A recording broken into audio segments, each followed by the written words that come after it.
Today we're talking with Katharine, who can switch up to an Oklahoma accent at the drop of a hat. She has 4.5 teenagers in her house and was a pioneer in the online dating scene. She met her husband online and moved across country from Oklahoma to Massachusetts and has been married for 24 years.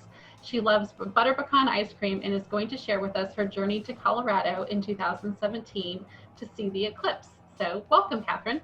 Thank you. I'm very happy to be here. Yay! Thanks, Katharine. So we're going to go ahead and start the timer. So Okay. Get that going. So tell us what made you decide to do this trip.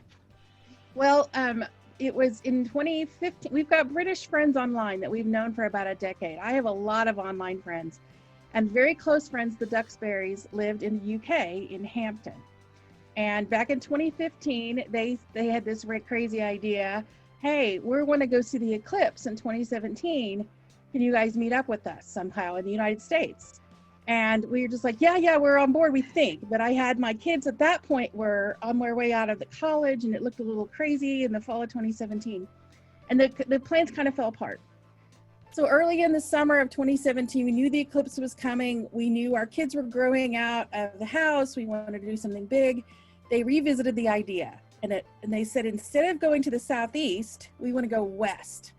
And they flew from the UK to Wyoming, and we decided we were going to drive. And because there's 7 of us, and it's not cheap to get travel with 20 people. And Right. My kids were not little, they were big, they're teenagers. Most of them are my size or bigger. And so getting all of them in the minivan was kind of challenging, and we had to just suck it up and do it. And so we got in the car and we drove from Massachusetts to Ohio the first night, and then from Ohio to just outside of Des Moines, Iowa the second night, and then made it all the way to Wyoming, and we met them face to face in a Mexican restaurant in Wyoming. And then we toured the Badlands, and we went to Mount Rushmore, and we went to Devil's Tower. And then we saw the eclipse together in a parking lot in this little tiny town in Wyoming, which was really a wonderful experience. And it was enriched by the fact that we were together. And I thought our Massachusetts plates would be impressive, and it wasn't nearly as impressive as the British accent. And so that's the way. But then we said our goodbyes, and then we turned around and we came back. And so, 3 days in the car to get there, 3 days playing, 3 days coming back. So the journey itself was part of the fun. And we've made cross-country trips before, but the furthest we ever went was back to Oklahoma to see my family. And so we kind of knew how to do it. One of the things we always do when we're doing a cross-country trip is we pick a theme. And we usually try to pick something really silly. Like one year it was Angry Birds, and we all decided, and if you have a theme, you have to have vacation names. And so everybody in the family kind of works it all out. One year the theme was superheroes, and so we all came with different made up superheroes or legit superheroes. I think my husband was Captain America, and so Angry Birds, we were all a bird. Some of this were a little sillier, some of them were more realistic. And so when we make games in the car, we print sheets out, we have notebooks with us, we have try to do stuff that's centered around the theme. Not because mom needs more to do to get ready for trip, but just to keep, energy high. It's easy to get bogged down with screens and be wrapped up in yourself. Right. And so we were hoping that by having these kinds of things to do, a plan in the car, that we're more engaged and we have a lot of memories. And I have one of my children is especially gifted at this. I call her the Leslie Knope of the family. And so if I give her the task, she already has binders for everybody, and she has an agenda, and she has, everything's color coordinated. And so I kind of let her have it. We call her the director of intervehicular entertainment. And I love that. Yeah, that's a great title. Oh my gosh. And you have to have a playlist that ties in with your theme. And so we make sure she does that. And sometimes it's hours of music from all different genres, and we just plug it. It's already made. We plug it in the phone. Okay, it's time for the playlist, and everything kind of ties in together. So we still listen to our theme from our place from that trip, even though it was a while ago.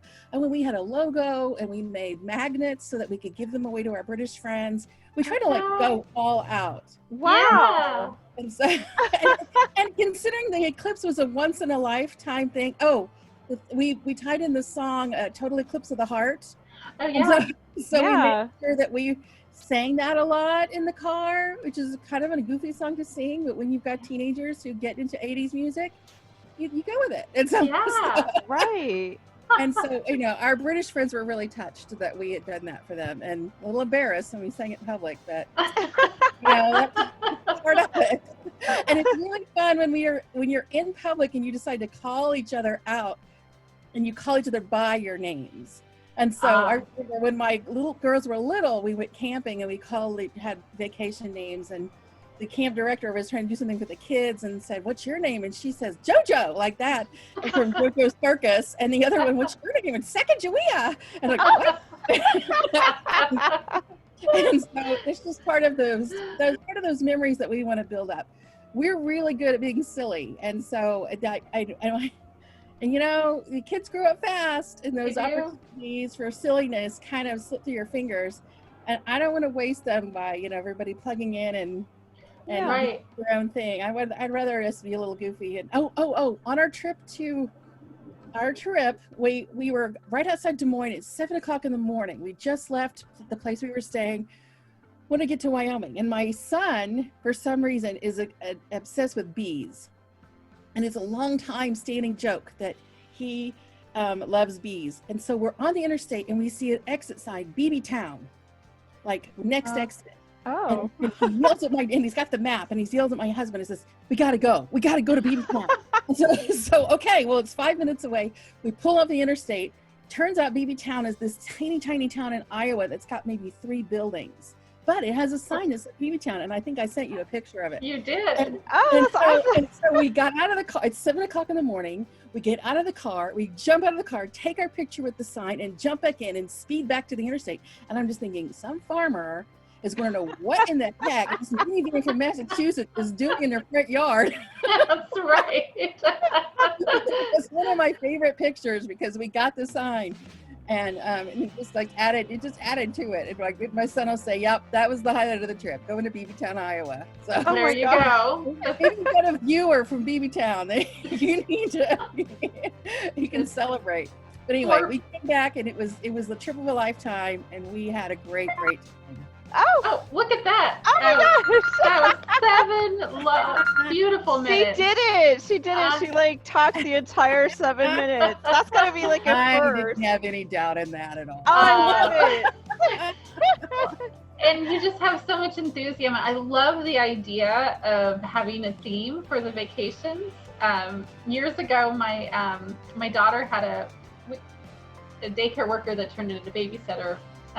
Anyway, Denise, she was fantastic. She used to do themed dinners, and I loved that. She would they were color themed. So we would have food that was all purple and food that was all pink, because that's what Denise wanted to do.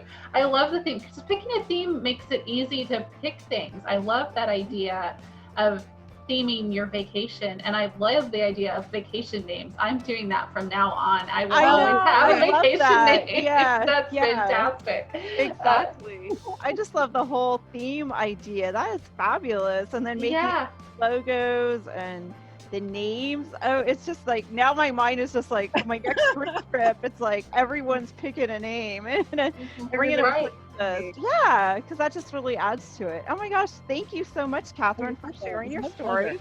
So click below if you want to hear more of these fun stories. Travel with us through real stories with real people. Thanks, everyone. Thanks, Katharine.